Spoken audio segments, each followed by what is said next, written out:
এখানে অনেক স্বামী আছেন 30 বছর যাবত বিবাহ করেছেন, বিবির সাথে গল্প করেন নাই, খালি পেঁয়াজ কি লাগবো, রসুন কি লাগবো, আদা কি লাগবো, জিরা কি লাগবো এই, কিন্তু বিবির সাথে যে গল্প করতে হয় এই সম্পর্কে আমাদের জানা নেই। এই সম্পর্কে একটা হাদিস আপনাদেরকে শোনাই। সহিহ বুখারী 5189 নম্বর হাদিস। আম্মাদের আয়েশা রাদিয়াল্লাহু তাআলা আনহা বলেন, আল্লাহর নবী একদিন রাত্রে বেলা আমাকে 11 বিবির গল্প শোনাইছে।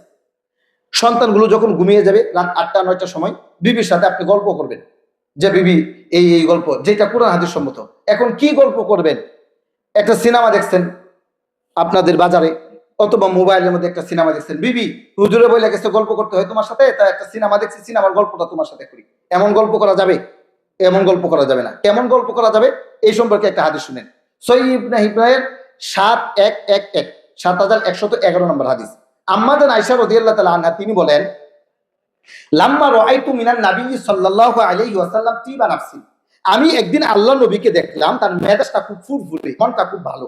আমাদের মন ভালো থাকে, বিবিরা বলে কি, এই স্বামী শোনো, কিন্তু বিবাহ সময় বলেছিল আমাকে একটা স্বর্ণের কানের ফুল দিবা, এখনো কিন্তু দেওয়া নাই।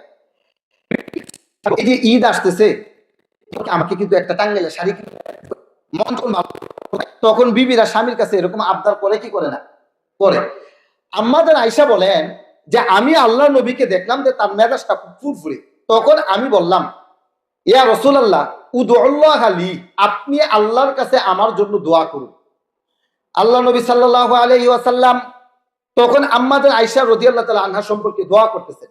তিনি বলছেন, আল্লাহুম্মা গফির লি আয়েশা মা তাকদ্দামা মিন যামবিহা ওয়া মা তাআখার মা আসরাত ওয়া মা আ'লানাত। হে আল্লাহ, তুমি আয়েশার আগের গুনাহ, পরের গুনাহ, গোপন গুনাহ, প্রকাশ্য গুনাহ, সামনের গুনাহ, পিছনের গুনাহ, সব গুনাহ তুমি মাফ করে দাও।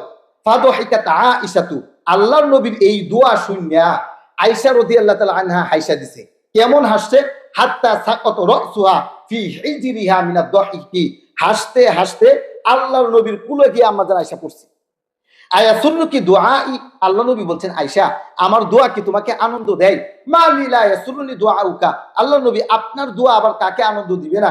সবাইকে তো আনন্দ দেই, আমাকে আনন্দ দেই। আল্লাহ নবী বলছেন, আয়েশা শুনো, আল্লাহি, আল্লাহর কসম, ইন্নাহা লা দুআই লি উম্মতি ফি কুল্লি সালাতিন, আয়েশা আমি তোমার জন্য দোয়া করেছি, আল্লাহ তোমার আগের গুনাহ, পরের গুনাহ, গোপন গুনাহ, প্রকাশ্য গুনাহ, সব গুনাহ যেন মাফ করে দেয়।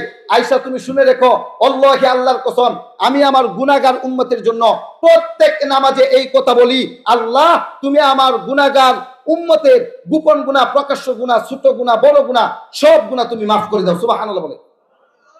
তাহলে স্বামী স্ত্রীর গল্পের মধ্যে কি একটা তত্ত্ব আমরা পাইলাম, যে আল্লাহর নবী প্রত্যেকটা নামাজের মধ্যে আমাদের জন্য দোয়া করতেন যে আল্লাহ, যে আমার গুনাহগার উম্মতকে তুমি মাফ করে দাও। চিন্তা করেছেন আমাদের নবী কত দয়ার সাগর ছিল?